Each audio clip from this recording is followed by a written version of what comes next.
Devotional.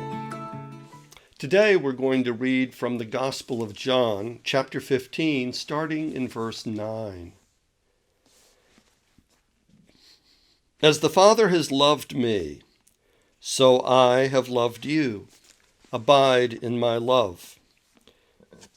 If you keep my commandments, you will abide in my love, just as I have kept my Father's commandments and abide in his love. I have said these things to you so that my joy may be in you, and that your joy may be complete. This is my commandment, that you love one another as I have loved you. No one has greater love than this, to lay down one's life for one's friends.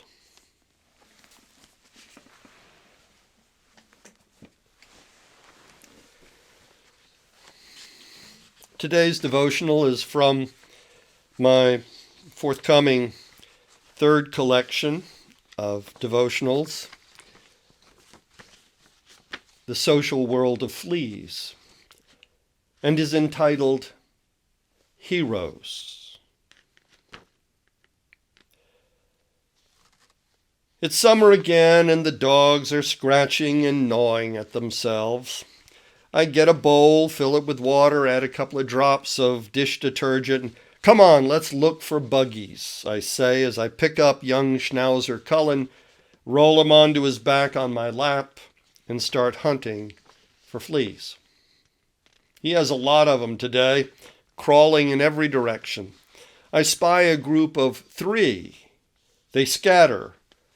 One hangs back and moves slowly. It's the biggest. I heard somewhere the large ones are the females, but hey, don't quote me. It takes several tries. She's hanging on fiercely to a hair root, but I finally coax her free and drop her into the water bowl.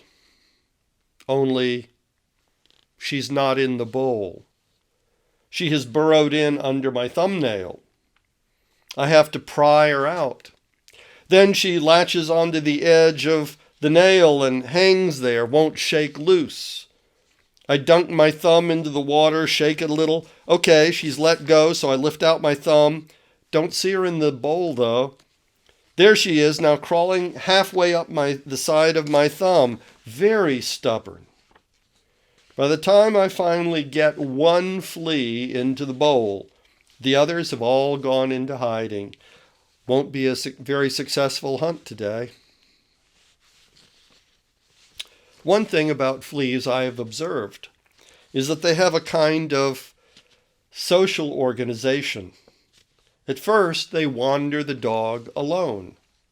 As they learn the lay of the hound, they meet other fleas. They tend to group together on different parts of the dog. I'll often find 2 or 3, even up to 5, clustered together at a time. Don't know if they're just hanging out together, but I have my suspicions. Now, when a flea is alone, he's almost always fairly easy to catch and is dispatched without much of a fight. But not if there are other fleas around. Doesn't matter if it's male or female. He will run, he'll dodge, and he'll hide. He'll hang on to a hair root, so it takes 2 or 3 tries to pry him loose. Then he'll latch onto my finger or fingernail so I can't get him off. This is not the case when they're alone. Only when they are found together with another flea. Now, I don't want to anthropomorphize fleas. Fleas are even less self-reflective than dogs. Their brains, and I only assume they have brains, must be almost microscopic. They must have some memory so they can find their way around the dog. Most of their thinking will be instinctive, reactive, intuitive, set behavior patterns, practically robotic. Why are their instinctive patterns hardwired to be especially difficult to catch and dispatch, above all, when they're socialized? Now, I suppose fleas are hardwired, one, to survive, and two, to reproduce. You'd therefore expect all fleas to fight tenaciously to escape, part of their survival mechanism, but it isn't so if they are alone. So this tenacity has something to do with their mating and reproduction instincts. The tenacious will to survive is a function of their social connection.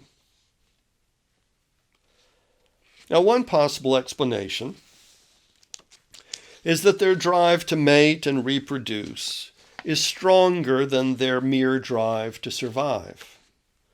The social nexus is the fulfillment of their instinctive and wholly unconscious purpose in life, their raison d'être.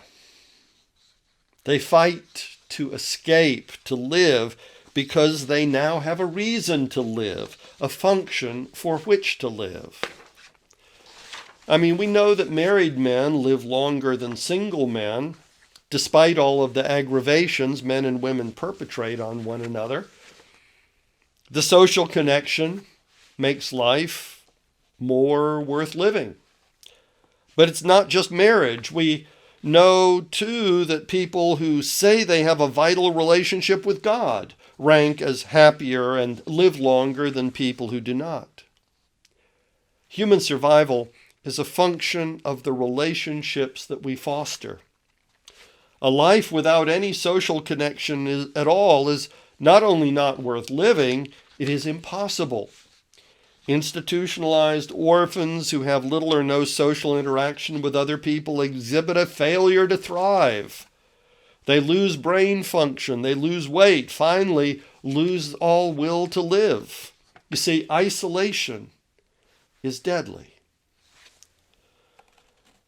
Now, there is another possibility to explain flea behavior. He's buying time so the other fleas can run away and hide. Let me repeat that. He's buying time so the other fleas can run away and hide. Because you see, I've regularly observed that as the other fleas scatter and run, one flea, will stay put or will run more slowly, drawing the hunter's attention. This doesn't mean he or she will be easy to catch. No. As I said, he'll grab hold of a hair root, he'll wedge in under my fingernail, he'll use every survival tactic to escape. But when I find a clutch of fleas, I can be sure I will be able to catch, at best, only one. Is the flea instinctively hardwired to place the ultimate survival of the species above the survival of the individual? When people do that, we call them heroes. They're rare, those humans who risk everything, even sacrifice themselves so others can survive. In danger, most of us succumb to our flight reflex. We run away, helter-skelter, every man for himself. Of course, a mother might sacrifice for her children, or a noble captain sacrifice for passengers and crew, but most are not so noble. Think of the captain of the Costa Concordia, who in a show of arrogant pride first sank his ship and then fled, leaving more than 30 passengers to drown. Real heroism is the stuff of legends, exceptional moments of loyalty and devotion, of duty and bravery. To sacrifice oneself so others might live appears to be embedded in the DNA of even the most primitive creatures. No conscious decision. This neural pattern can only reflect the compassionate heart of its creator, which is manifested in creation on every level. A God who so loved the world that he gave his only Son, Jesus, who willingly accepted death to ensure others might have life. That is, Jesus died so you could have a new life. And he told us that we too should lay down our lives for our friends. You see, it's the core structure of reality. You see, perhaps every flea might be a hero.